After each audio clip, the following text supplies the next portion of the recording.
Coming up on this episode of Nintendo Cartridge Society, our favorite thing from the Wand of Gamelon? Why, it's the Wand of Gamelon, of course. It's dangerous to go alone, so the Nintendo Cartridge Society goes with you.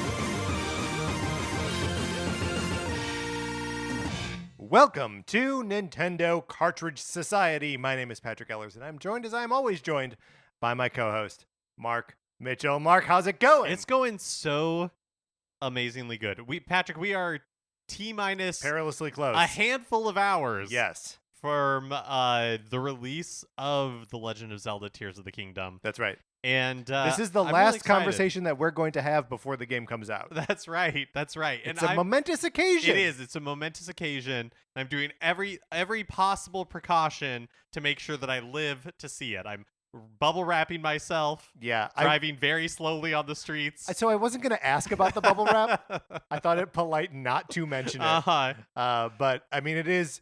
I'm going to try to engineer all the squeaking out, but.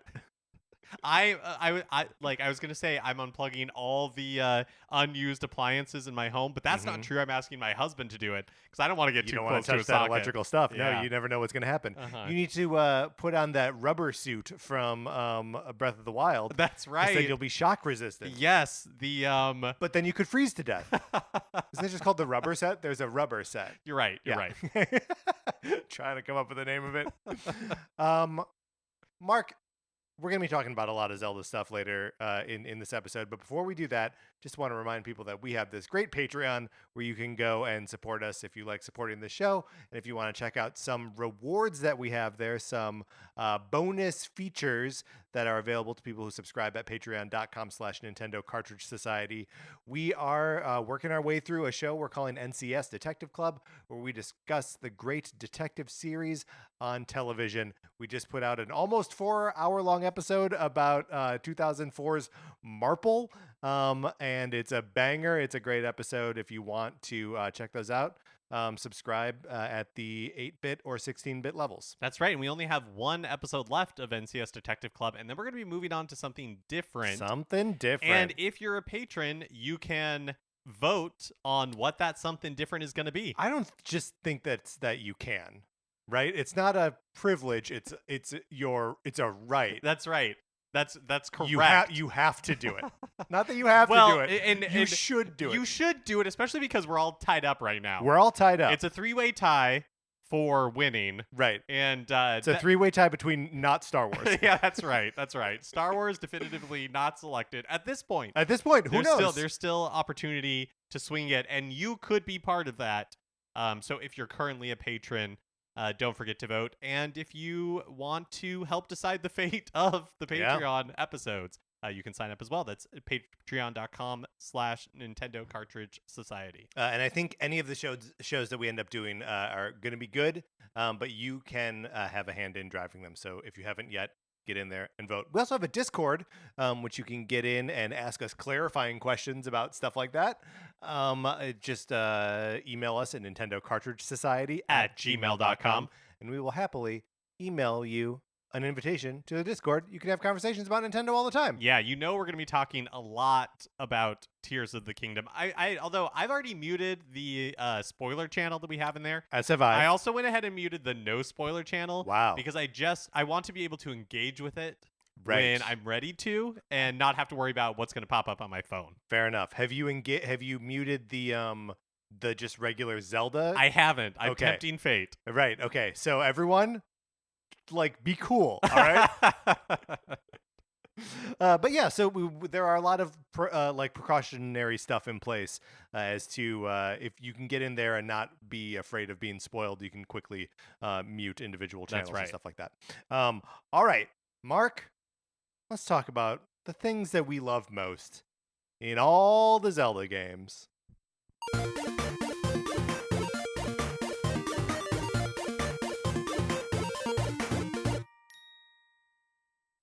And Mark, I'll confess one of the reasons that I wanted to do this was that I just wanted to luxuriate in Zelda-ness for a while. Oh yeah. Right? Like, we're going to be playing this Tears of the Kingdom is going to be a big meaty adventure that we're going to be playing for tens or hundreds of hours, right?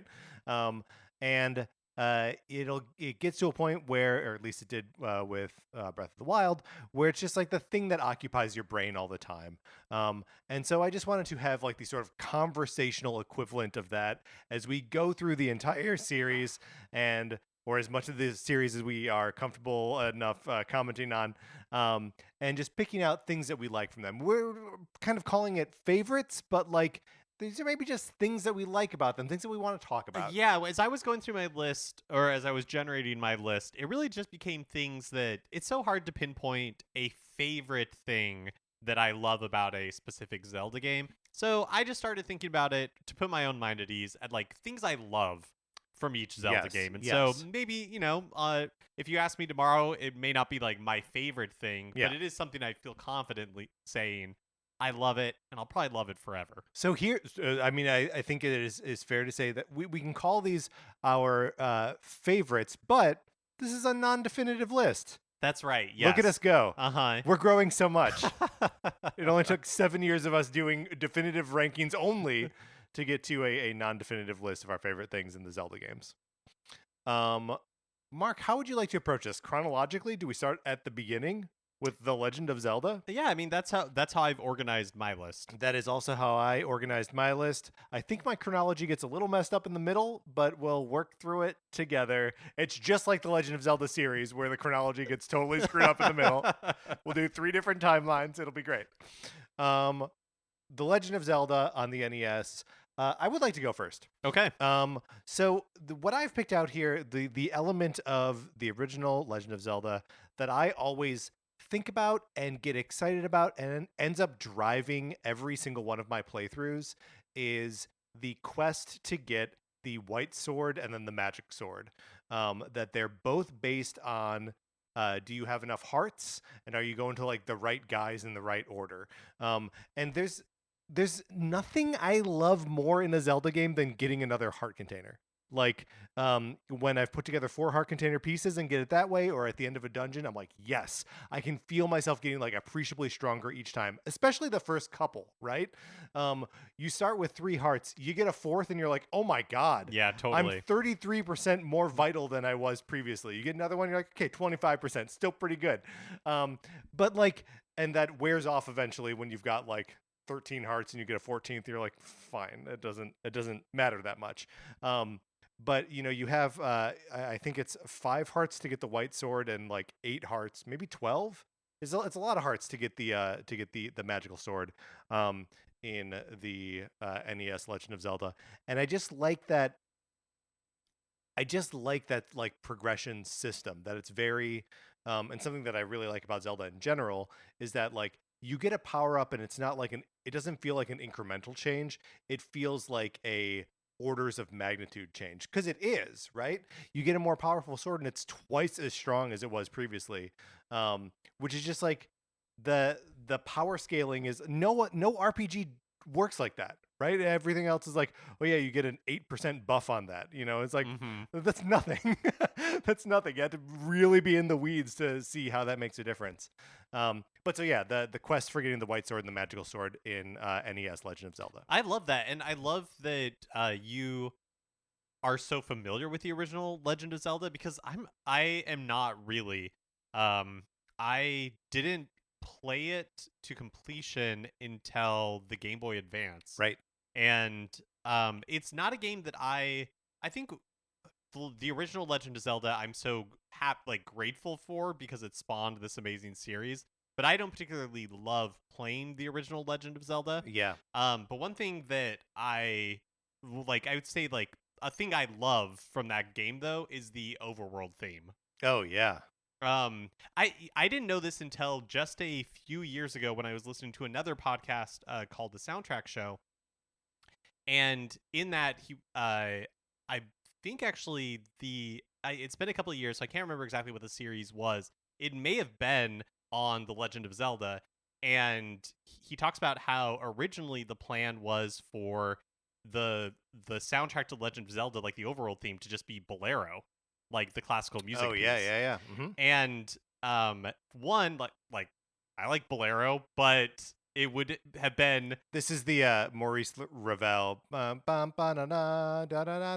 where it's basically just like that in repetition. It just kind of gets like louder and stronger But also, after it's like how played. could they pull off that, like, those increasing textures on an NES sound card? Like, they couldn't have. Well, and I don't know if they it would have like increased in Sure, intensity would have just like been the the actual like yeah. piece does.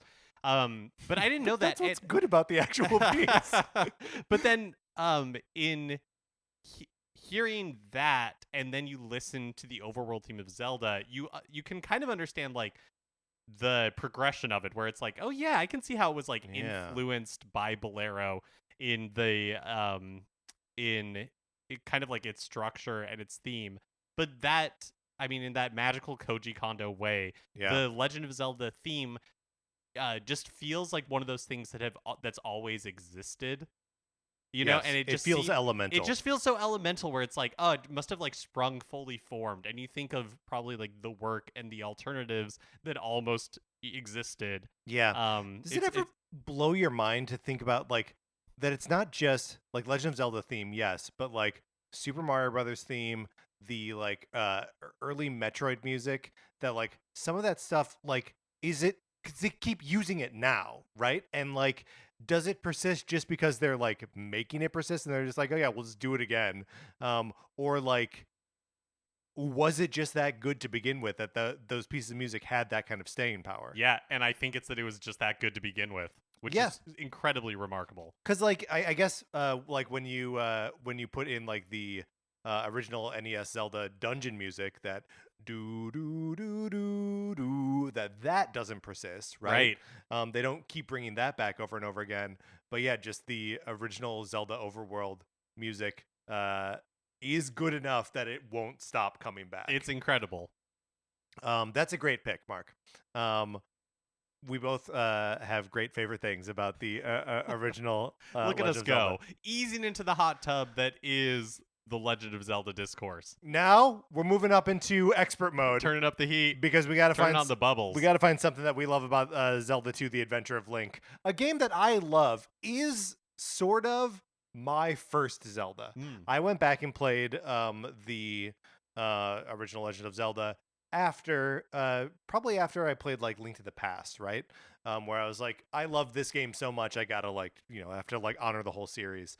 But Zelda 2 was like a game that I had the NES cart for, and beat as a kid, which now seems insane to me, because That game is really hard. that game is really hard, and the final dungeon is the game. Okay, just like normal gameplay through the game, excruciatingly difficult.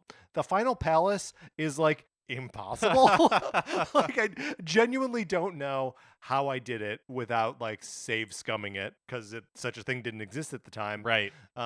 And also like how I figured out my way through that map. I must have had like a Nintendo Power Map or something, because it is literally like one-way doors and like pits that you have to fall through, and like invisible holes and stuff. So yeah, I figured it out and beat it eventually. But my favorite thing from Zelda 2 actually comes very early in the game. It is the boss of the first palace. His name is Mazura. He's this like horse-headed knight guy. If you've ever put like any serious time into, even non-serious time into Zelda 2, you've probably encountered this guy. He's the boss of the first temple. He's tall. He's maybe like twice as tall as Link. He's wearing red like plate mail armor, very striking, and he like looks like a man, except for the fact that he has a horse head, and there's no armor on this horse head, and he swings like a spiked mace at you, and there's just something very evocative and cool about this design of like, he's just a very tall man with a horse's head. And I think a lot about how like Zelda is great at taking kind of fantasy tropes and then twisting them a little bit. One of my favorite things in Zelda, just generally speaking, and we talked about it the other week, are Lionels, right? That it's like, okay, it's sort of just a centaur, but like also it's a lion and maybe a goat. And I feel the same way about this like horse-headed guy, where it's like he's a knight, but his head is different. and its head is a horse. Like, it's just combining things in a way that like the sort of bog standard fantasy stuff isn't. Like it's just slightly off. And I just think he's really cool.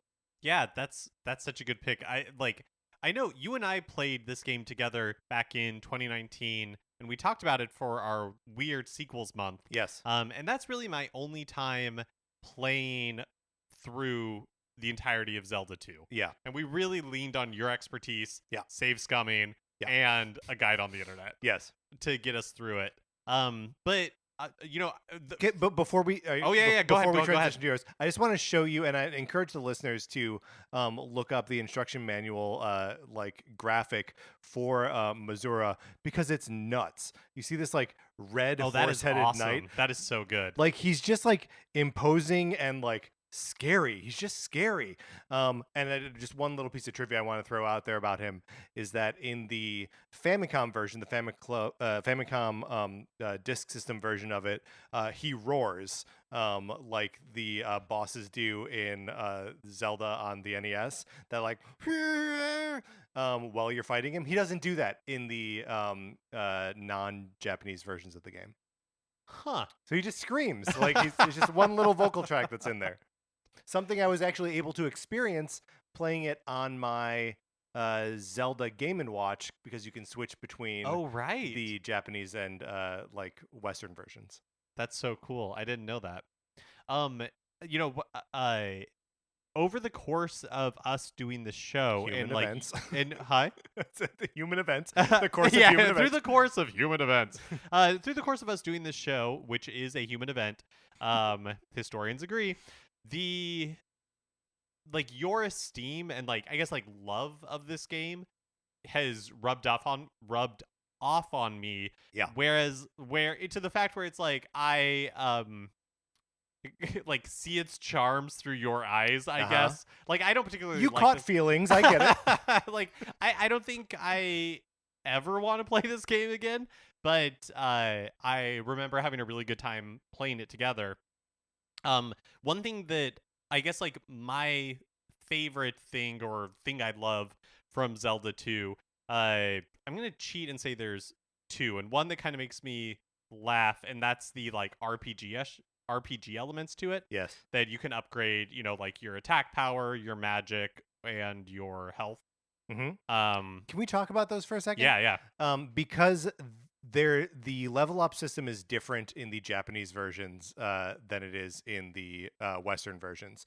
In the Japanese versions, you can choose which one you want to level up. In the Western version, it just like queues up the one that's up next, and then it saves that.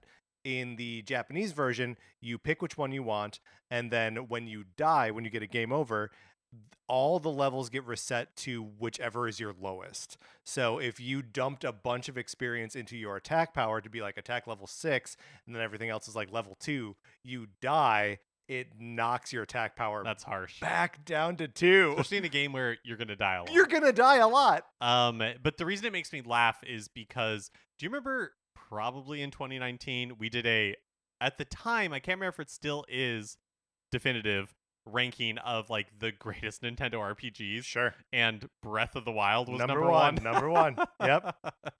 We were so high on. Seems like that's not definitive anymore. I feel like because what was it, like our 200th episode or something? We went through and determined if the definitive lists were still definitive. Yeah, And I think that one did not make the cut. Anyway, so RPG elements, but the thing, my favorite thing about Zelda 2 is how it introduces what is now a piece of Zelda lore, like that's just like established in all the games, that, you know, like the royal family has a daughter and that daughter's name is always Zelda. These are not the same Zeldas throughout time, but it's just like different characters with the name of Zelda, because that's what like princesses are called of the royal family of Hyrule. But the way we get here, the plot of Zelda 2, The Adventure of Link, is bananas. Yes. And feels like it feels like a mistake that they like I don't know, it's not seemingly like this is presumably the actual story. It wasn't like a translation error, because why would you make up such a convoluted Oh, sure. story. Right. Okay, Yeah, lay it on me. this is the story. So uh, Zelda 2 is a direct sequel to the original Legend of Zelda. Link is now 16 years old and notices a strange mark on the back of his hand, which looks like the crest of Hyrule. So he seeks out Impa, who takes him to the North Castle, where a door has been magically sealed for generations. Impa places the back of Link's left hand on the door, and it opens, revealing a sleeping maiden. Impa tells Link that maiden is Zelda, but not the Zelda from the first game. Right. It's the Princess of Hyrule from long ago, and the origin of the titular Legend of Zelda. Here's where, okay, totally. Sure, right. Here's where it goes off the rails for me. Zelda's brother tried to force her into telling their recently deceased father's secrets concerning the Triforce. Okay, Princess Zelda refused to reveal its location, and the prince's wizard friend, Sure. which reads to me as quote unquote Roommate, yeah. yeah. Sure, yeah. Oh, are you bringing your wizard friend to Thanksgiving this year? So the prince's wizard friend, Yes. in anger, Yeah. tried to strike Zelda down with a spell.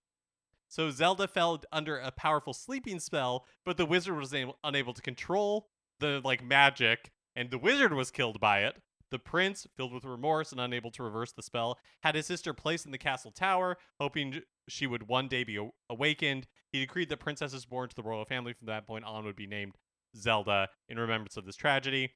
So Impa says that the mark on Link's hand means that he's the hero chosen to awaken Zelda. She gives Link a chest containing 6 crystals, blah, blah, blah, blah. But it's what? Zelda's brother has a gay best friend wizard, Right. or best friend. Best friend, right? Wizard friend.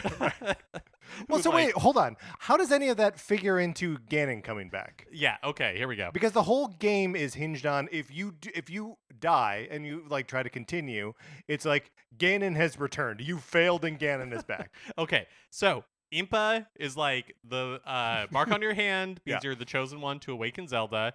Impa gives Link a chest containing 6 crystals and ancient writings that only a great future king of Hyrule can read. Link finds that he can read the document, even though he has never seen the language before. It indicates that the crystals must be set into statues within 6 palaces scattered across Hyrule. This will open the way to the Great Palace, which contains the Triforce of Courage. Only the power of the combined Triforces can awaken Zelda. Taking the crystal, Link sets out to restore them to their palaces. Meanwhile, Ganon's followers seek to kill Link, as sprinkling his blood on Ganon's ashes will bring Ganon back to life. So honestly, I was about to compare it to somehow Palpatine returned, but they need Link's blood. They need Link's blood to do it. That's great. And so it's all this stuff with Zelda is happening is just tangential. While Link is busy doing this, right? Ganon's followers are just trying to kill Link to get his blood. So Link is not really concerned about Ganon. He's concerned about well, so wait, are there only monsters in those palaces because Ganon's he's going to those, or his followers are we know he's going to these 6 palaces, we better put our best guys in there? Yeah, I guess so, because otherwise what motivation are there to be monsters in the palaces? Unless the monsters have just the palace has been empty forever. And so the monsters just took him over. Right. Monsters so Link's driven out of civil society because they are monsters. And so Link now is going into the temples, and he's just invading these people's homes. Right. And so they're get out of here, intruder. And he's like, no, I'm going to pop this gem into a statue, which then bricks the whole building. The whole building turns into, once you put the gems in these statues, the palaces become just a stone on the map. He's destroying these places. It's only because Link is our point of view character that he's not a terrible villain. But anyways, that's the story of the Legend of Zelda 2, and it is so crazy to me. Zelda 2: The Adventure of Link. Yeah. That's why it's just so crazy to me. I love it so much. That's one of my favorite things about Zelda 2. Yeah, that's pretty good. I also really like the insanely difficult maze that is Death Mountain. And it's the 3rd thing you have to do in that game. It's too hard, too fast. Okay, moving on past the NES. So long, NES. We're moving into the Super NES and to A Link to the Past. I'm pretty sure I've talked about my favorite thing from A Link to the Past on this show before, and certainly when we had our best Zelda NPC character discussion. It is a character and like a little chunk of story that has haunted me since I originally played the game in the early '90s, and it is the Ocarina Kid. That has disappeared to the Dark World. So you encounter this like old man in Kakariko Village who's like, "Oh yeah, my son has gone missing. He used to play this ocarina." And at this point, you're able to travel between the light world and the dark world. And in the dark world, there is this like weird little like imp creature. Well, and I guess when you're in the light world, you sorry, I'm telling this now out of order. When you're in the light world, you approach a clearing and there's like a ghostly visage of a young boy playing the ocarina, and the whole and animals like come from the woods to like listen to him. And when you approach, the ghostly image of the boy disappears and the animals scamper off back into the woods. But if you approach the same area in the dark world, there's like this horrible disfigured creature there who's like, I used to be that boy. I ran away, wound up in the dark world, and now I wish I had my ocarina. And either I think he gives you the shovel, and then you go back into the light world, dig the thing up, and you bring it to him, and you're like, "Here's your ocarina. Like you can have the thing that you want again." And he's like, "I've become too deformed to play that thing. Play it for me one more time." And you do, and he turns into a tree as you play it. And then you go back and see his dad in the world of light, and he's like, you tell him what happened, and he's like, "Okay, well that's sad. You should keep the ocarina." It's just like, you know, it's just this like sad, deep story that like you take from it whatever you can get, right? And there's just so few like really meaningful, meaty stories in these early Zelda games where you're like, whoa, I'm emotionally affected by this, and that the Ocarina Kid in the Dark World is just one of them. That's so good. I'm gonna kind of like piggyback off of that for the thing that I love about A Link to the Past, Hmm. and that is just the Hyrule overworld in general. Because, and I think I've talked about this before on this show and other shows as well. Like, I think that for me, the joy in A Link to the Past is not in like the linear uh dungeons of the game. I actually think the dungeons get in all of these 2D Zeldas get kind of old pretty quick. Like by the end, I don't want to do dungeons anymore. I don't think they're very fun. Um, I mean, there's also like 12 of them in the game, so it's too many. but I feel like the the things that we praise like Breath of the Wild for, or some of the later Zelda games for, like having like a really rich overworld that you can explore and find things, and there's these like side stories that that you can appreciate, are such a part of A Link to the Past. Yeah. Like exploring that Hyrule can be so rewarding. Like there's the cave where you throw rupees in and you can upgrade your items that way. But it's all of it is just none of it is mandatory. You could just Right. go from dungeon to dungeon and progress the story, and you would never encounter any of it. The But that's also the worst version of the game. It is 100%, and that's like the first version that I experienced was just like, oh, I'm gonna go from dungeon to dungeon.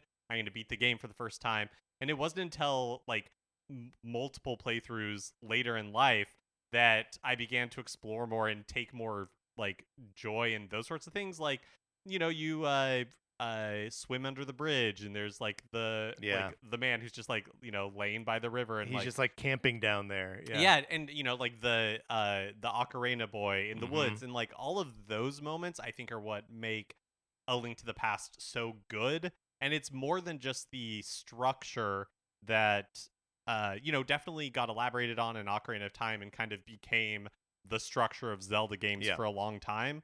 It's also the detail in the overworld and all of those secrets that are there for you to experience, but only if you take the time to look for them. Yeah. That became such a huge part of Zelda as well. It's also like for being such a like good overworld, it's not that big. like you can traverse it pretty fast to get Mm-hmm. from one end to the other, and then you do get a fast travel thing, so like you don't even need to do that little bit of traveling. But yeah, it's just like it's remarkable how dense it is in that way, right? Like when the one of the things I'm sure that we'll end up talking about with when we get to Breath of the Wild on this list is that like the world is just enormous. It feels like it goes on forever, and there's a ton of stuff in that world. But part of that is by virtue of how big it is. There's a ton of stuff in the Link to the Past Hyrule, but it doesn't have to be that big. Yeah, totally. And it's also, um just looking back on these first 3 games, it is totally insane Yeah, the leap from the original Legend of Zelda to A Link to the Past, because A Link to the Past for the next decade became basically the template yeah. for Zelda games, and that's wild that they were able to nail it on It's like it's almost the next 2 decades. yeah. Right? Like from what is Link to the Past 91, 92, something Yeah, like that. 91. 91. So all the way to I guess yes. Skyward Sword is where I was saying like you have like that like oh no, but that would be 20 years. Yeah, that's 20 years. Yeah, that's so crazy. So yeah, that's nuts. All right, moving on to the Game Boy. That's right, we're not just sticking to the console games. Link's Awakening. I just want to before we jump in, what did you consider here? Did you consider Link's Awakening DX, Link's Awakening remake, So I just did or just kind of abstractly? I did Link's Awakening, the Game Boy, if you want to have the DX one in there as well, and then later I have the remake as kind of its separate entry. Oh, okay. But however we want to treat it is Great. fine. I don't have the remake, but I do have something that I love about the remake. But for the original Link's Awakening, I'm gonna call out that weird little shopkeeper in whatever Maybe Village? Yes. So he's a shopkeeper. You buy items from him. One of the things that you can do in this game is you can steal from the shopkeeper. You can grab an item, sneak around behind his back, and leave the shop. And if you do that, a couple things happen. One, if you ever come back in there again, he will zap you with this like electricity weapon of some kind. Yeah. It's like how Dozer dies in the Matrix, right? This big electricity gun just like fries you, and then from then on out, everyone on the island, instead of calling you whatever name you gave yourself, calls you thief. Including the Windfish. Yes, Your name just changes to Thief. which is incredible. But this sort of starts the Zelda-ism of weird merchant, right? Where it's like, I buy stuff from this guy, but he's so strange. His design is a lot clearer in the remake, but it's present also in the original. He's totally bald, has very spiky ears, like sort of like Hylian ears, which is it's just so much stranger being like this like bald, almost goblin of a man.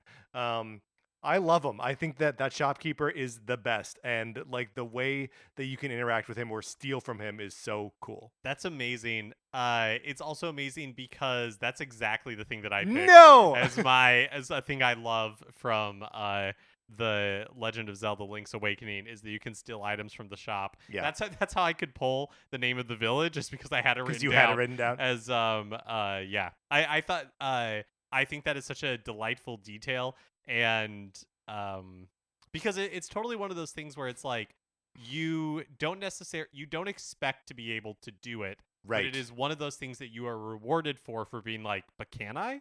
Like, can I do this? Can I try this? Are you rewarded though? Well, you're rewarded that it's successful, and that the Yes. game is like, yeah, you can do that. There's consequences, Right. but like Well, you can it's- totally do it. There is like a little like a little like prompt pops up when you leave. It's like It you- warns you. It says like, oh, you got that, but you didn't pay for it. And it's weird that like the game is like, okay, you did that, but I mean, like, I don't know, like, was that cool? Who knows? Well, I just feel like that in one way or another became the template for experiences in Zelda, and especially in Breath of the Wild. I feel like so much of Breath of the Wild was like, can I do this? Yeah, And then finding out that you can. yeah, And that's yeah. such like a neat, rewarding thing when you realize, oh, like the developers thought of it too. Right. And they, yeah. Well, Mark, your punishment for picking the same thing as me is now you have to go first as we discuss our favorite thing from the Ocarina of Time. Okay. This one was challenging. I have a list of things that Yeah, I love from Ocarina of Time. Um, but the one that I'm gonna pick. All right, I'm gonna go with Epona. wonderful. Epona is just one of the things that I love about Ocarina of Time. It's another one that just feels like part of the Zelda experience, Yeah, and that the origin of it of Ocarina of Time like makes a lot of sense in that you have like a 3D world now that you need to traverse, and so they give you a way to do it. But it doesn't when like Epona doesn't show up in a Zelda game, it feels weird to me. Like it's yeah. just an element that I consider such a strong part of Zelda. Yeah, and I mean, Epona figures into my favorite thing as well. Um, but I do think it's cool. Like, there aren't too many, like, as far as characters are concerned, there aren't too many pillars of the Zelda franchise, right? You really just have like Zelda, Link, and I guess Ganondorf is introduced in this one. But like Epona is another one of those pillars where you're like, if she's not there, you're like, oh, this is one of the games without Epona. Um, yeah, a great like feature of the game and of the series. But the way that she figures into what I love most about Ocarina of Time, and this truly is like I think the thing that I do love most about it. It is genuinely my favorite thing, is the strength and like unity of the theme of loss as it relates to the passage of time, and like what you lose when or what changes as you age. Um, the game has this wonderful twist halfway through where Link loses 7 years of his life so that he can challenge Ganon as an adult version of himself. And the world of Hyrule descends into ruin while he's gone, right? During those 7 years. Epona, once a like kind of carefree horse on Lon Lon Ranch, as run by kind-hearted people, is now basically an enslaved horse on still Lon Lon Ranch, but run by this Ingo monster. Um, and just like the way that the town has the towns, all of them, have changed as Link ages is just like I don't know, it's just like heartbreaking leaving behind of childhood, right? Like when we meet Link at the beginning of the game, he believes himself to be a Kokiri, this like sort of race of forever children, right? Discovers that he's not. He doesn't. He has to leave the forest and no longer be a child forever. He has to grow up. Things have to change. The Deku Tree has to die. A new sprout has to be born in its place.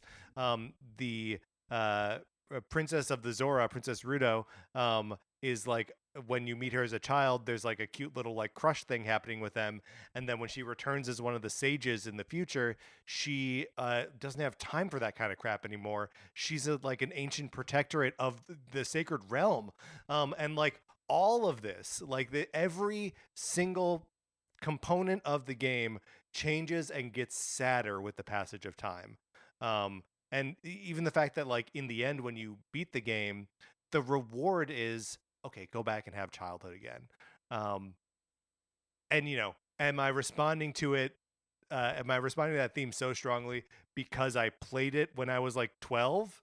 Like maybe, right? Like as I'm like getting to the end of like just straight up childhood and like staring down the barrel of adulthood. Um, I don't know. There are so few video games that express a theme so clearly and so eloquently, um, let alone Zelda games. And so that's my favorite part of the Ocarina of Man, Time. that game is so special. That game is awesome, and it's reflected everywhere. Like, um, I was thinking about the attract screen, the opening music, that really like mournful Link riding Epona through like the nighttime in Hyrule, and just that sad music, um, and how like that doesn't really fit with the game when you start playing it, but as you play it more, you're just like, oh yeah, this is like the longing for the childhood innocence of riding a horse through a field at night and just playing. The game is really special. It's really good. It's really, really good. Mark, Majora's Mask. I wonder if we have the same one for this, but the thing I love from Majora's Mask the most is our baby Tingle, our boy Tingle. So I specifically did not pick Tingle because I figured you would get him. Well, I did. Mhm. I love my boy Tingle. I feel like we've expressed our admiration for Tingle enough on this podcast that there's not really much more that I need to say. Right. But needless to say, I really love that weird little dude. He's a weird little dude. He just wants to draw maps for you and be accepted by his father as the fairy that he aspires to be. Yep. Love Tingle. For me, Majora's Mask, the thing that I like most about it are the transformations. The fact that you can put on a mask and become these other characters. One thing that the Zelda games don't do great is like you're always playing as Link, right? Like that's it. When you play a Zelda game, you're Link. I love being able to play games as other characters that like can feel like something totally new and different, like you're almost playing a new game. And Majora's Mask gives you the ability to do that. Play as a Zora, play as a Deku Scrub, play as a Goron. And it's weird that that kind of mechanic never comes back. Never comes back. Yeah.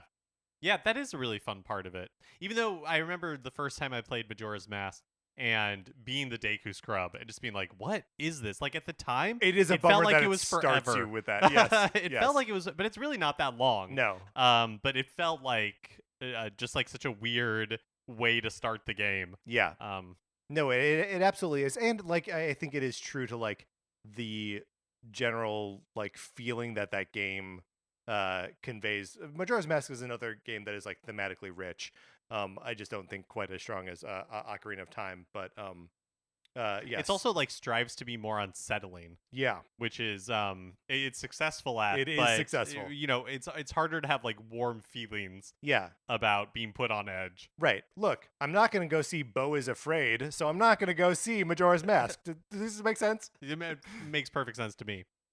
Next on our list here, I believe, is the Oracle games. That's what I have. I have Okay. Oracle of Seasons and Oracle of Ages, and I've just kind of lumped them together into a single entity because that is how they exist in my mind. That is also how they exist in my mind. I wonder if we have the same for this. I wonder if we do too, because my favorite thing is Moosh. The big blue bear you can use as a mount. Yes, absolutely. As you can use as a mount in the game. There are 3 options for mounts. You can get Moosh.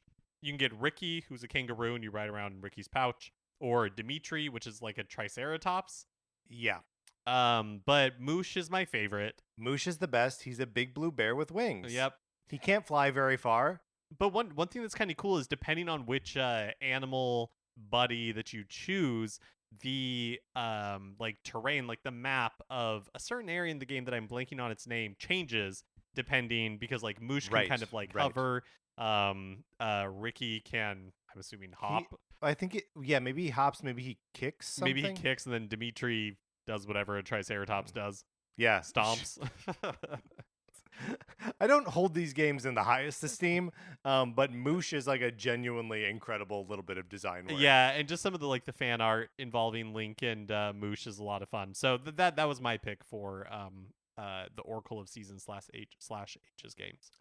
It's also my pick. I do think that there is also just something cool about these two games, like sort of working in concert together. And if you beat them both, then you can enter a code into the other one and play like a hidden dungeon or something. I don't think I've ever known anyone who's actually accomplished that. And it would be cool if when Nintendo eventually puts these things out on the Nintendo Switch Online, if they could like automate that somehow. But they're not going to, right? Right. All right. Now, as punishment for having the same thing that you picked, now I have to go first for Wind Waker. Oh, so I have 4 swords in here. Go. And I'll just throw 4. So 4 swords, arguably, like it's like a mini game that was included in the GBA version of A Link to the Past and has been re-released in various forms. Like it was downloadable for free on the 3DS for a while, like all that kind of stuff. And would later be elaborated on in 4 Swords Adventures for the GameCube, which I'm sure we'll get to. But You may get to it. I don't have any memories. well, the only thing that I wanted to say that I love about Four Swords and that I have such good memories of is multiplayer Zelda, Yeah. which is a rare feat that it would be a long time till we would be able to do, or at least until I played Triforce Heroes, which is the next time, as far as I'm concerned, that you could do something like that. And I just had a ton of fun with Four Swords Adventure. Having GBAs and hanging out with friends and playing that was just a lot of fun. Yeah, I find that especially when you have like people around, Zelda games can become sort of like passive multiplayer games anyway, just because like you're observing the world together, you're solving puzzles together, and to like literalize that with multiplayer gameplay, it's kind of weird that doesn't happen more often. Yeah. Uh, Now the Legend of Zelda: The Wind Waker, Cool. we're on the GameCube now. My choice for this, my favorite thing about it is the Great Sea. Um, so there's this giant expanse of water that goes off seemingly infinitely in all directions. Um, and it's not infinite. You reach a point where the game does turn you back around and say, "No, there's nothing else over here. Go back over, and find somewhere with islands." But it's such a neat, like sort of overworld mechanic, and it implies such a mystery about what happened to Hyrule, right? This is the same sort of flavor of we're in a post-apocalypse. The world, Hyrule, as you know it, has ended. It's under billions of gallons of seawater, and like I don't know, there's something so novel about that. It's an end of the world scenario that like we don't outside of Waterworld, which we must acknowledge, of course, that like just doesn't get explored that much. And I really liked just the idea that all of these islands are just the tops of mountains of the old Hyrule. It's just so insanely cool. Wind Waker is so cool. There is Yeah. so much. I had a really hard time with Wind Waker narrowing down Yeah. the one thing I wanted to shout out. Like, it's the origin of Toon Link. It's the Yes. origin of Tetra. The Tetra's so cool. the lore, the story, everything, the art design, like, oh, it's all so good. But the thing that I specifically wanted to call out as a thing I love is I think it's my favorite final encounter with Ganondorf. Yeah. And I don't even think like Ganondorf has like two swords and he's wearing this like amazing robe. And like the design of Ganondorf in this is so good. He is so like it almost reminds me of like Samurai Jack or something like that. Yeah. Yeah, well, he's got that like chest, right? Yes, He's got a Samurai Jack he's like a chest. D basically. Yep. Like a leaning D. Ganondorf is so cool in this. And I don't think the fight itself, like the actual like combat mechanics are that great, but especially in the HD version, it just looks absolutely cool, like yeah. incredible. You're on this like platform with all of this water, Right. Just walls of ocean walls being of- held yeah. back so you can fight. and then like Ganondorf has these like two swords and he's wearing this robe and he's like flipping around, like Yeah. spinning around. Yeah. But then the end of it, Link This is iconic. it's so crazy, and they could only do it because it's in this like Yes. Toon-esque Yes. like cartoony, so the violence isn't like too intense. Link like leaps up into the air and stabs Ganondorf in the head, in the top of the head, in the head with the sword, and Ganondorf turns to stone. And well, and then like that sort of implies that becomes the new resting place for the Master Sword, right? yes, That like now Ganondorf's stone corpse is the pedestal from which a future Link will draw that sword. it's just really cool. It's a very cool moment in that game. We better at some point get a Zelda game where that's where you find That the would be Master so Sword amazing. in the bottom of the ocean, Uh-huh. stuck in Ganondorf's forehead. That'd be so cool.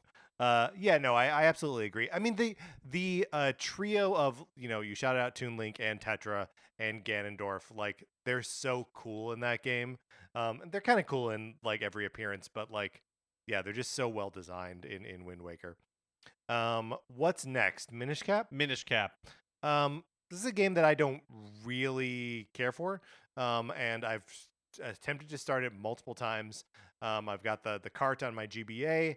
I tried playing it back in the day. I've tried in more recent years. I tried playing it on the Wii U when I bought it on the Virtual Console there. I even started it up on my Switch when it came to the Nintendo Switch Online there. And I've never really been able to get into it.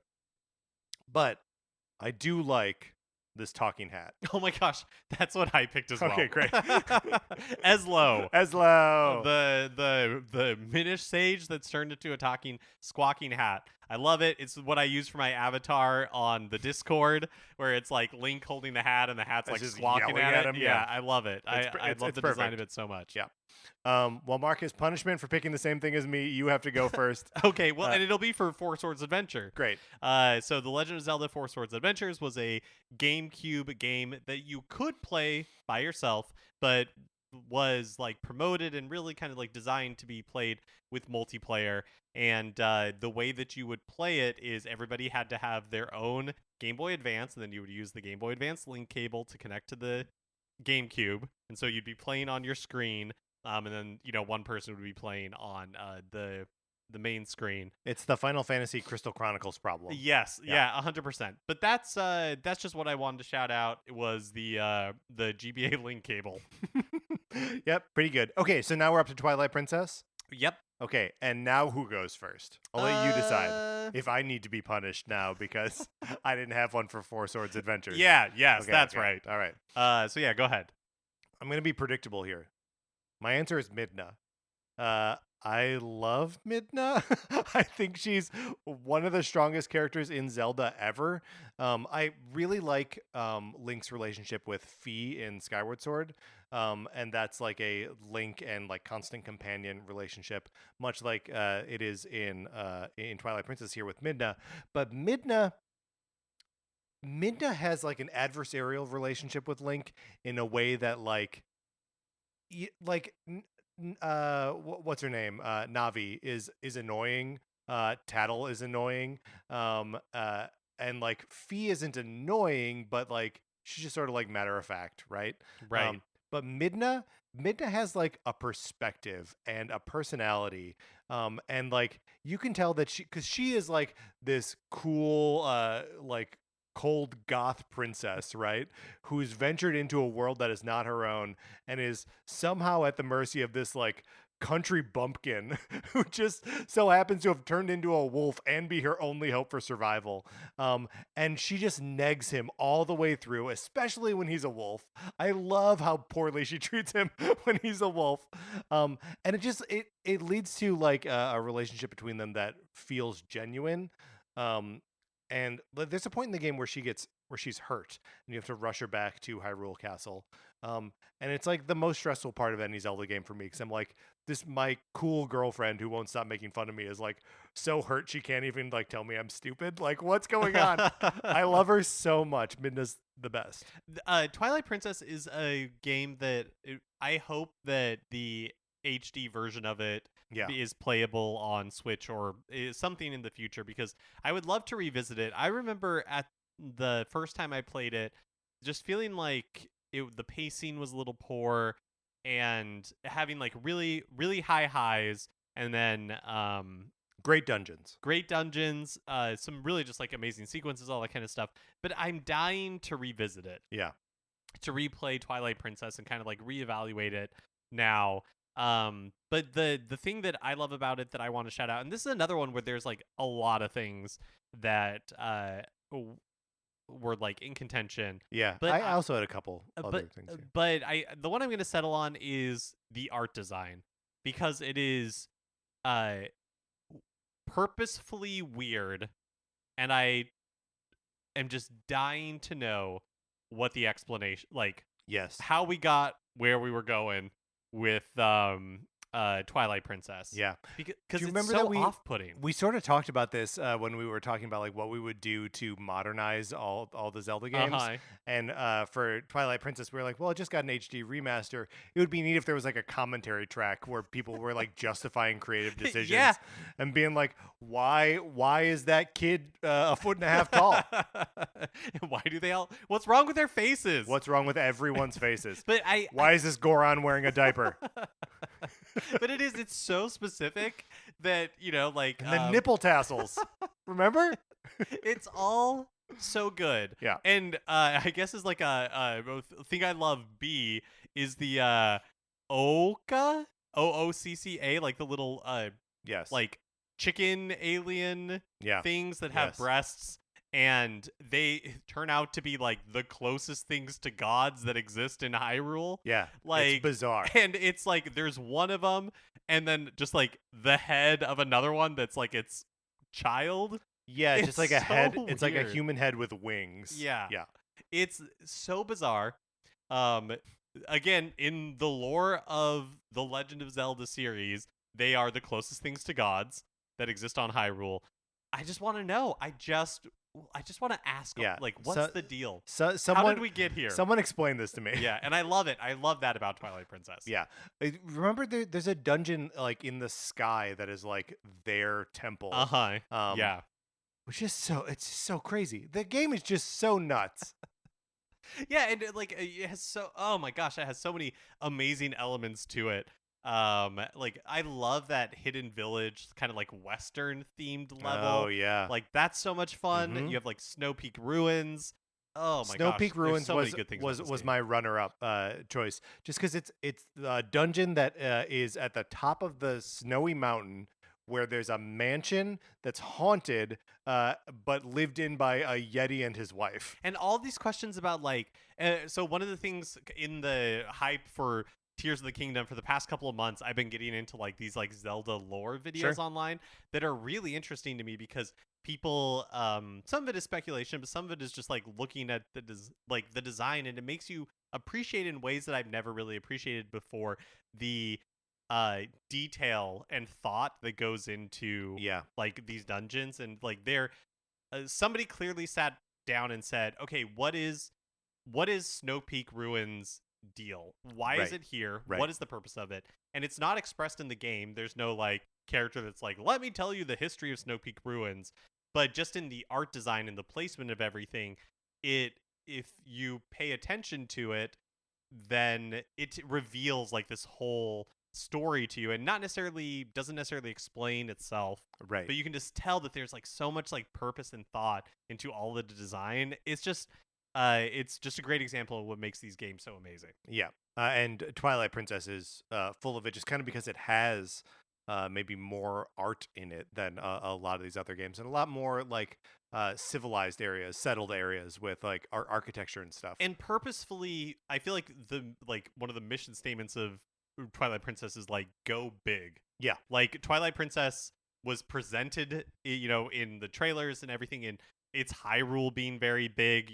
There's like horseback combat. Yeah. Like, it is just like, it feels like a maximalist Zelda game. But still in like a Nintendo way where it's like maximalist, but also like there's no voice acting. And it's on the Wii, so it's on the Wii, like right. you run into limitations. It's not like an open world or anything. Right. But yeah, it goes big. Such a cool, weird, interesting game.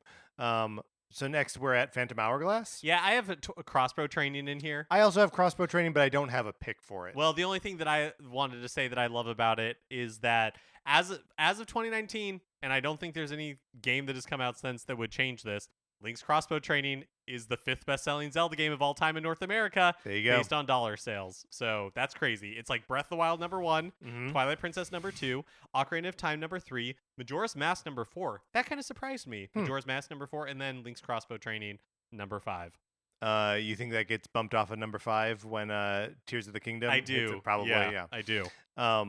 Yeah, I don't have any. The one thing that I do find fascinating about Link's crossbow training is the fact that it like presents these discrete like combat challenges that like you do on a timer, which is the kind of thing that comes back in Triforce Heroes, but otherwise is not really a part of like the Zelda DNA.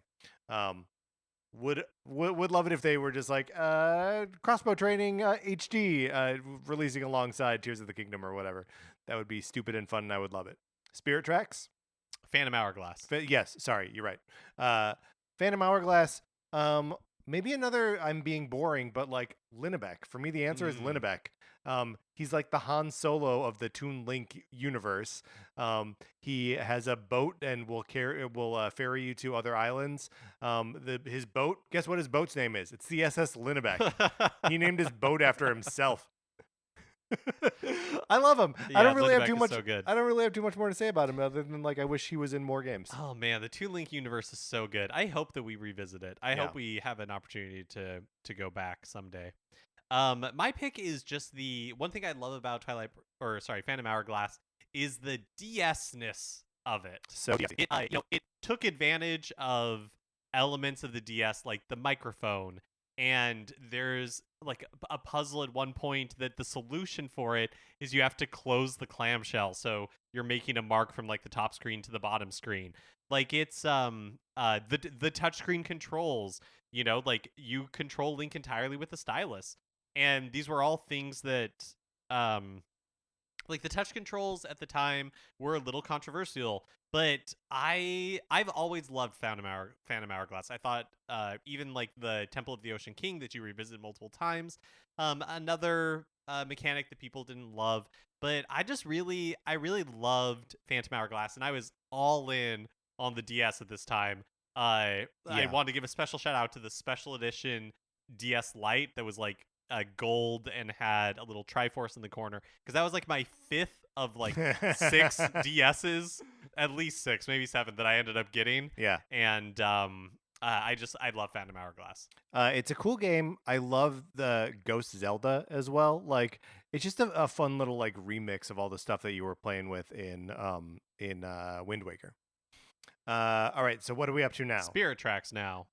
Spirit Tracks. My favorite thing about the Legend of Zelda Spirit Tracks is this piece of music.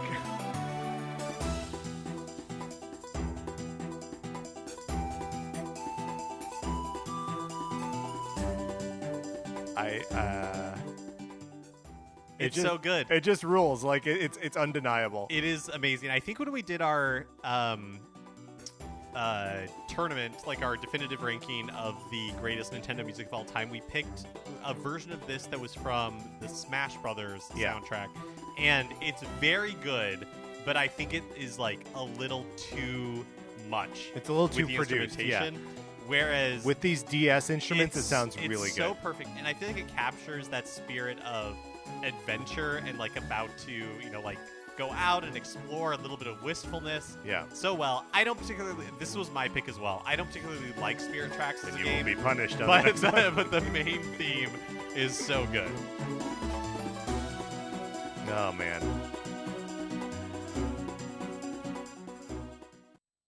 Yeah, I don't really have too many memories of like how that game actually like played moment to moment.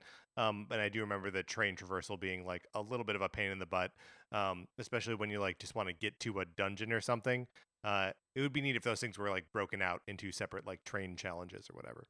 All right, Mark, you are now being punished, which means you will go first as you discuss your favorite thing from The Legend of Zelda: The Skyward Sword. This is another one that it was really hard for me to pick. Skyward Sword, I didn't play when it originally came out. You and I didn't play it until the HD remake from just a couple of years ago. That's right. And I think when we did our first ranking of the Legend of Zelda games, we put it at like the bottom. Well, we didn't know. We didn't have like any information. Yeah. And when it first came out, it had good reviews, but since then, I would say its reputation was a little more muddled. And again, just part of the like roller coaster of what the legacy of any Zelda game is. Came out to like huge like 10 out of 10 scores, and then like pretty quick backlash of people being like, I guess this is perfect if this is what you want to play, but why would you want to play this? And then like sort of crept up where people were like, no, this is pretty good. And then when it came out on Switch, it was like, oh yeah, a fresh coat of paint, and like just a dearth of other Zelda games to play, and it's like it is almost a 10 out of 10 experience. Yeah, I feel like what happened with Twilight Princess is that it was at the very end of the Wii's lifespan, and people were Skyward Sword, yeah, is that it was at the end of the Wii's lifespan. People were kind of sick of the Wii at that point. Yeah, people were also sick of the Zelda formula. Yes. where it's very linear. You know, like we're in the midst of Fallout, we're in the midst of Skyrim, you know, Yes. and Zelda maintained this formula from 20 years ago, from A Link to the Past, where it's very linear. You do one thing after the other, and that was like the Zelda formula. And I think having the break of Breath of the Wild and having this new Zelda like form that the games have taken, being able to go back to a Skyward Sword or back to that traditional model Yeah. feels comforting now. It doesn't just feel like, oh, we're doing this again. It feels like, oh right, this is a great formula. It works. Well, and there's also something about like knowing that the detour into, because the game is very, very dependent on motion controls, and like on the Wii came with the Wii Motion Plus because like you needed to actually uh, be careful with your sword swings and what have you, and knowing that that is a blip and not just like the future of the series is also comforting. Yeah, That you totally. can play it and be like, this isn't all that the series will ever be ever again.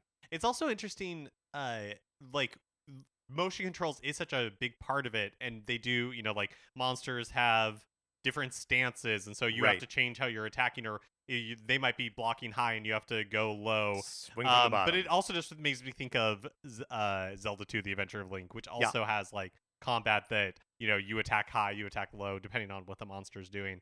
But for me, this is all to say that I love Skyward Sword.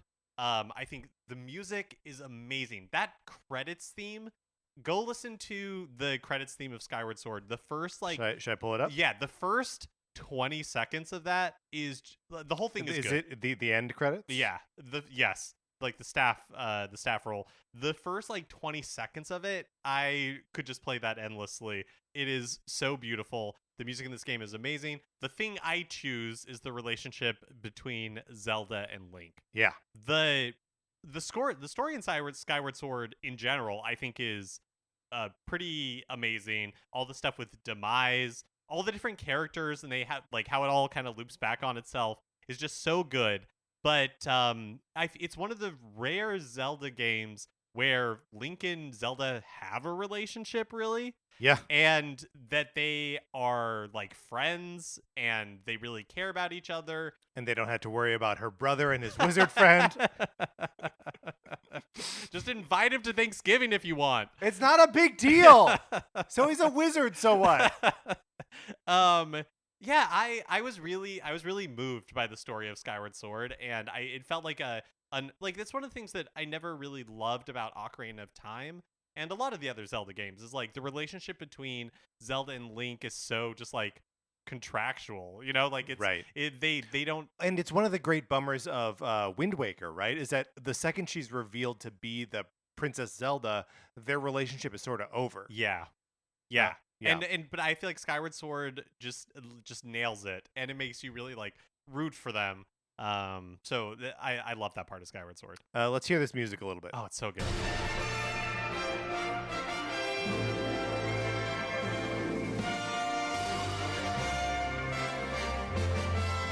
Yeah, it's pretty good. I mean, it's just so like triumphant, and it's so. Skyward Sword is a great game. What's interesting is that like it kind of is just like playing the hits, like that is just like Yeah, 100%. The Zelda fanfare, but like it works. That's wonderful. I would also just like add on to the relationship between Link and Zelda that you also got to toss Groose in there. Love the Groose character arc. It's so good. It is. He starts the game as like the bully, wants to like get with Zelda in the grossest way, and then by the end becomes like a stalwart guardian of an old woman that he loves. Like he's So just good. He's just so It's good. so good. But Groose is not my pick for my favorite thing from Skyward Sword. My favorite thing from Skyward Sword, the ancient robots. Yes. So there is, you go to the La Rainu desert, and you find these like charred remains of ancient robots that no longer function. And you're like, oh, weird. What are these things? And you open up like a portable portal to the past, where the past, mind you, where these robots, these futuristic robots in the past, mind you, are fully functioning, and they're these cute things that like their arms are connected by electricity and they kind of like float around, and like who built them? What do they want to do? They want to build stuff, but for whom and for what purpose? I don't think we ever know. I just love these weird little guys. And those the time stones, It's such a cool mechanic. it's a really fun mechanic as well. And it's just like not something that the Zelda games have explored since, and I think it's very cool. All right, next, A Link Between Worlds. I have Ocarina of Time 3D on my list. Oh, okay, all right. I do not have the 3D remakes on my list. The Ocarina of Time 3D is the definitive version of an already amazing game. Mhm. They updated the graphics. The thing I'm pointing out, because really it's Ocarina of Time, Yeah, but with quality of life improvements. And so what I wanted to shout out as something that I love from this is the revamped item system. And it's really like small tweaks that make a big difference. So they made the iron boots and hover boots items, which Yes. then means you can map them to buttons on like the controller and the touch screen. that's the mapping them to buttons on the touch screen is the clutch part of that, because if you just have them, 'cause it means that you're not limited to just like the 3 C buttons that are available to you. Yes. And then the other thing they did is they tucked arrow types into Yes. like the bow. So basically if you like select the bow like twice or whatever, it opens up a sub menu that has the different arrow types that you can choose from instead of each arrow type being its own item. It's just like small things like it reminds me of the Star Wars special editions where with Majora's Mask they went A New Hope and Return of the Jedi, where they're like, we're going to do a lot of tinkering. But for Ocarina of Time, it's like the Empire Strikes Back treatment, Yeah. where they just lovingly touched up a few areas, Right, and but they're- really just left it alone. Right. Yeah, they mostly leave it alone. They're like, here's a Wampa. Here's a little bit more flying around in Cloud City, Right, and that's exactly. it. We'll be out of your hair. It's a light touch. Yeah. And that's the same treatment that Ocarina of Time got. So I just wanted to shout out that part of it. Can we just talk about the Wampa for a second? Please. I was so excited for the Wampa stuff. It's so I can't believe, like, all the rest of the additions to this special edition are computer generated, right? They're all, and it's like mid 90s now CG, and like it looks terrible in the modern day. I wish they would go back to the rest of that stuff and like make another Wampa suit, or whatever. Make the rubber Muppet versions of these characters and like reinsert those performances over the bad CG cartoons. Well, I think the Wampa is a man in suit. I know, that's what I'm saying. Oh, I'm saying, got it. I'm saying do that for everything else. Like there's the extended music sequence in Jabba's palace in Return of the Jedi where like Nice Noodles, and it's a bad song, and like I guess we can't not have this song in there now. But Nice Snoodles is singing the song, and then there's like this little rapping furry dude who's like, and he's a mid 90s cartoon, and he's right next to Max Rebo, the crappiest blue elephant Muppet you've ever seen, and it just doesn't make any sense. So if they go back, dye an animal puppet brown, and like make him do those lines, I would be all about it. That would, yeah. I wonder now that George Lucas is not involved, if they won't touch them anymore. But it does to me make total sense to do like a 50th anniversary version. There you go. Where they're going to go back and re-render, because Jabba in A New Hope has always looked terrible. Right. Every time that they've done. But that now they would nail it. They would nail it, or they could also like make it a practical effect, like put some dudes in a puppet. Because the Hutts in the Boba Fett series. Oh yeah, they look great. They the look twins, amazing. Yeah, they look great. And also, that's been your Star Wars moment. Do you have also then something for Majora's Mask as well? Or I do, but we're not there yet. Okay. We have a Link Between Worlds first. Okay, let's do a Link Between Worlds. I'll go first. It's Ravio. I also picked okay, Ravio. Great. Then you will be punished. Ravio, look, we've come full circle. This is the weird shopkeeper again. Yep. And not just the weird shopkeeper, but like the weird keeper of a weird shop, right? Because you can rent these items and approach any of the dungeons in this game in whatever order you choose. Which was huge. Huge. This was the big headline A Link Between Worlds when it was released, because again, people were kind of like tired of that Zelda formula, and so the fact that you could attack the dungeons in any order was a big deal. But I've got to tell you, it doesn't matter. It doesn't. I No, don't think it it doesn't really really affects. matter because you still just like go through them in order. Yeah, and you just go and yeah, you do them in any order, but it doesn't make it to my mind any more fun. Right, right, right. And I think that it's kind of unfortunate because I had Ravio and like Ravio's shop where you could rent the items or buy the items and do it in any order that you wanted. And I feel like it's a little um unfortunate that that was the such a big part of the game when it came out, because it ignores everything else that is so awesome about that game, which Mm, is like the 3D is amazing. yep. This another one where the story it's so funny to me that we're highlighting the story in so many of these, because I feel like the Legend of Zelda games don't have a reputation for having good stories. Yeah, I mean they don't necessarily have good stories, but they always like set a story in an interesting world, and that's almost more what you're taking in, cuz like Link's not a character really who Yeah, like yeah, yeah. changes or whatever. He's not on an arc.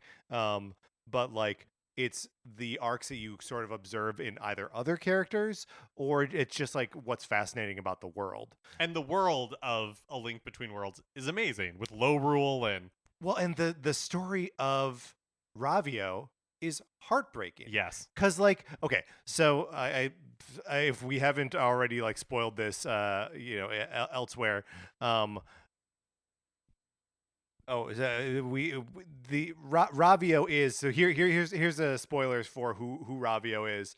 Um, in Low Rule, as sort of an echo of Hyrule, there is a version of Link, a version of Zelda, and a version of Ganondorf. And Ravio is like Low Rule's Link, and as such, he is a man of because Link is the Triforce of Courage, so like they don't call him the holder of the Triforce of Cowardice, but like he is. His princess Hilda is kidnapped, and he can't really he hides under this like rabbit hood, and does his best to like help Link, but like is kind of even too cowardly to show who he is. I don't know. There's just a lot going on with this character, and I find him fascinating. And the fact that he like comes to your aid in the end is a great like redemption story for him. Like those are the if we're not getting our arcs through our main characters, you got to get them through the side characters, and Ravio delivers. Yeah, Link Between Worlds, so good, so good. So good. Anything for Hyrule Warriors? I mean, Linkle, but Linkle as the female version of Link is sort of an underbaked concept, and I just wish that they did more with it, other than just being like a selectable character Yeah. to play as in the game. No, and you know, I played a fair amount of Hyrule Warriors, and I don't know, they're Muso games, you know. So now up next on my list is Majora's Mask 3D. Yeah, This is another one where they made a lot of changes to Majora's Mask 3D, but it had been so long since I played the original Majora's Mask that I didn't clock like how the bosses had changed or like that sort of thing. But the thing that I love about the Majora's Mask 3D remake that I want to shout out is the improved Bomber's Notebook. yes, So you get this it is huge. you get it earlier. The Happy Mask salesman gives it to you like pretty early in the game, and they just added so much more detail and notes and information that makes the like keeping track of all the different quests and all the different characters and all the things you could and should be doing Right, and at what time? so much like just Yeah. so much better. And then there's a bunch of other quality of life improvements like you don't have to hit an owl statue. You can just like walk up to it and Yeah. save, and then when you save at an owl statue you can continue playing, and just like small things like that. Yeah. But it's I don't know that I would call it the definitive edition of Majora's Mask. Yeah, because some of the changes are like to the game's like detriment, or at least like there's some of the like physics of the game that are affected in negative ways. Yeah, by, with like by the the swimming improvements. when you're The wearing swimming the Zora mask, and when you're the Deku Scrub, like hopping on the surface Yes. of the water, like that's changed a little bit. yeah, so it's like the Return of the Jedi special edition where they That's they right. tinkered quite a bit, and you can debate like some of it is good and some of it is maybe not so good. And But some of it's right in the middle where you're like, this new music at the end, it does feel definitive like an ending, but where's my yub nub? I don't have anything for this for yeah, Majora's Mask, which I now brings us to Triforce Heroes. yes, Um, I have two words for you, Mark. Zora costume. So the whole game is built around Link can wear these little outfits and he gets little boosts to stuff.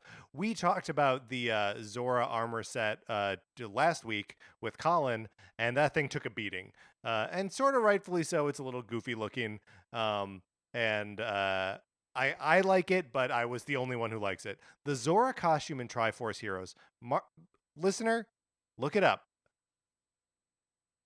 It's it's like Link is wearing Zora pajamas, and it's like old school Zora. It's like creature from the Black Lagoon Zora. He's green. He's got big orange lips and yellow gills. It's a thing of beauty. it's so good. The whole like kind of like focus on fashion and Love the it. story or the framing device, I guess I'll say, of um It's sort of the whole the story. Triforce Heroes. You're heading Yeah. out to the Drablands, and like you're out there to find materials to make more outfits. Uh-huh. The whole game is There's like a wizard or a witch named Styla who's yep, like yep, cursing the princess. It's really good. The thing I love about this is I have such fond memories of playing it with you and Matt, yeah. and man, that was such a good time. I really like Triforce Heroes.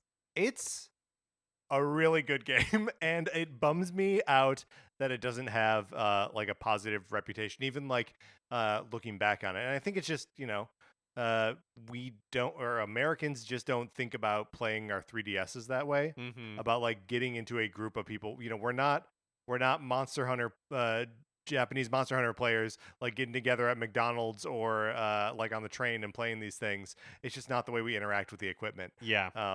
And I would love if there was a Switch version of this and you could play non-locally. It would be the best. Are we now to or we've got some other remakes here? I don't have any of the other because I didn't have a Wii U, so I didn't play the HD remakes But of there's Wind Link's Waker Awakening. or Oh, I guess first oh, Breath of the Wild. right, Breath of the Wild, yeah. Breath of the Wild is where I stopped because I figured that we talked about Link's Awakening already.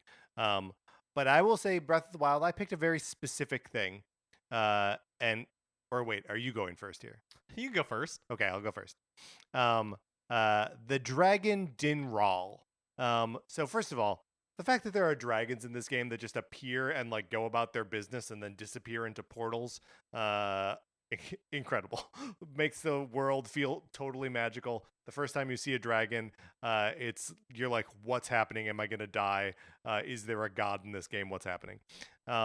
But Dinral is the one who appears in like flies through the canyon in sort of like the northwest like quadrant of the map. And it's my favorite because it's the one that I hunted the most. Because it's easy enough to get some real height on it and then just like go soaring down into this canyon, firing bomb arrows at it to like knock off bits of horn and scale and tooth. Is that the other one? Nail, I guess. And it's just a cool dragon. You know, any game that's gonna let me float through the air firing bombs at a dragon so I can get pieces of it, like, heck yes. Yeah. Man, yeah, this is another one where it's just so hard to pick a single thing to say that I love about it.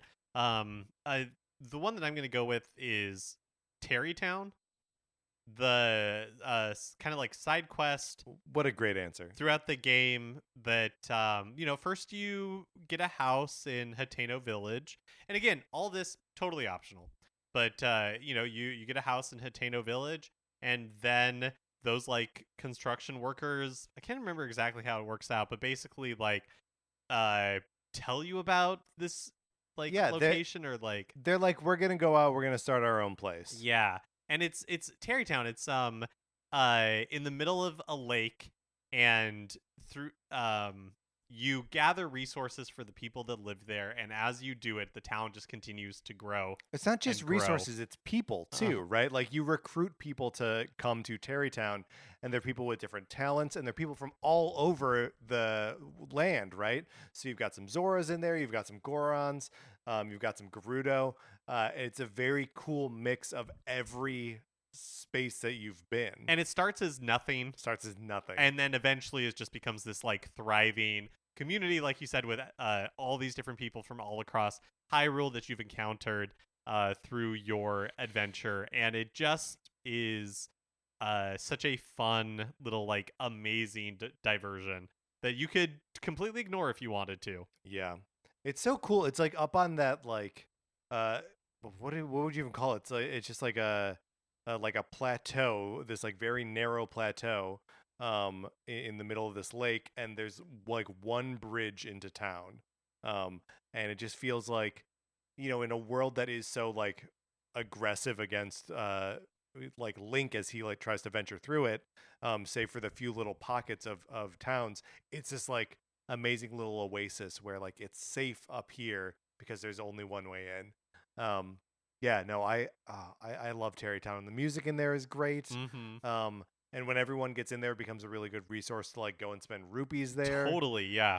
upgrading stuff, Yeah, buying it's arrows. absolutely one of those things where like it takes a lot of time to do it, Mhm. but if you put in the effort, I think it's really rewarding. Yeah, and it's one of those things where like it actually is structured in a way where if you're like, okay, I'm going to do Terrytown now for a while, that you can just like hit the next Terrytown mission on your objective list, and just kind of like let the game guide you that way, and it takes you all over the world. Like it's basically a sequel to Breath of the Wild in Breath of the Wild.